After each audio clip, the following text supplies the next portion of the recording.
بسم اللہ الرحمن الرحیم۔ السلام علیکم دوستو، ایسی روزانہ ویڈیوز دیکھنے کے لیے میرا چینل سبسکرائب کریں، شکریہ۔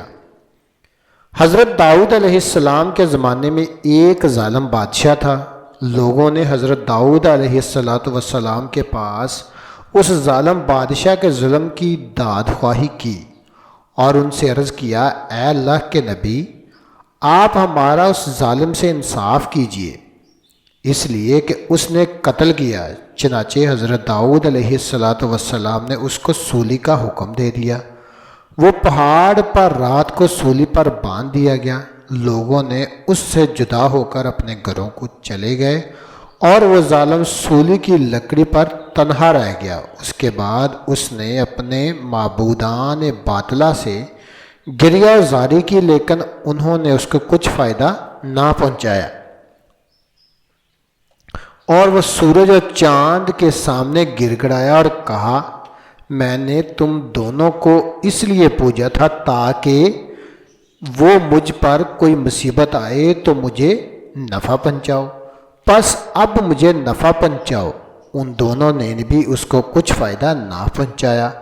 اس کے بعد وہ اللہ تعالیٰ کی طرف رجوع ہوا اور اس نے اس کے ناموں سے یاد کیا، اس سے نالہ کیا، اے میرے رب، میں نے تیری نافرمانی کی، تیرے غیر کو پوجا، لیکن اس سے نفع نہ پایا۔ اب تیرے پاس آیا ہوں، تو حق ہے تاکہ تو میری مدد کرے، پس اپنی رحمت سے میری مدد فرما۔ اللہ تعالیٰ نے فرمایا، اس نے اپنے معبودان باطلہ کو عرصہ دراز تک پوجا، لیکن ان سے نفع نہ پایا۔ اب مجھ سے پناہ مانگی اور مجھ سے دعا کی، میں نے اس کی دعا قبول کی۔ بلا شبہ میں مضطر اور پریشان کی دعا قبول کرتا ہوں۔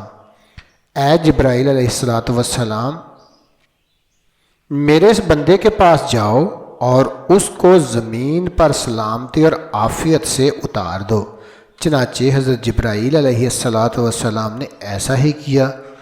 صبح کو لوگ حضرت داؤد علیہ السلام کے پاس گئے اور ان سے کہا، اے بادشاہ کو لکڑی سے نیچے ڈالنے کے واسطے ہم کو حکم دیجیے۔ چنانچہ حضرت داؤد علیہ السلام نے ان کو حکم دیا۔ جب وہ لوگ اس کے پاس پہنچے تو اس کو زندہ اور صحیح و سلام زمین پر پایا۔ اس کے بعد لوگوں نے حضرت داؤد علیہ السلام کو اس کی اطلاع دی۔ چنانچہ حضرت داؤد علیہ السلام نے اس کی طرف کیے گئے تو اس کو ویسا ہی پایا جیسا کہ تھا۔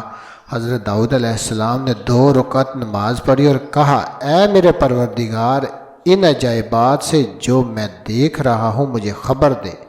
چنانچہ اللہ تعالیٰ نے ان کی طرف وحی بھیجی، اے داؤد، اس بندے نے مجھ سے عاجزی کی، اس لیے میں نے اس کو قبول کیا۔ اگر میں بھی اس کی دعا اور عاجزی کو نہ قبول کرتا جیسا کہ اس کے معبودان باطلہ نے نہ قبول کیا، تو مجھ میں اور ان میں کیا فرق ہوتا؟ اور جو شخص میری طرف رجوع کرتا میں اس کے ساتھ ایسا ہی کرتا ہوں۔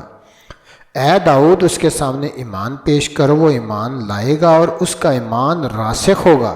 میں نے ہی توفیق دیتا اور راہ راست دکھاتا ہوں۔ جزاکم اللہ خیر۔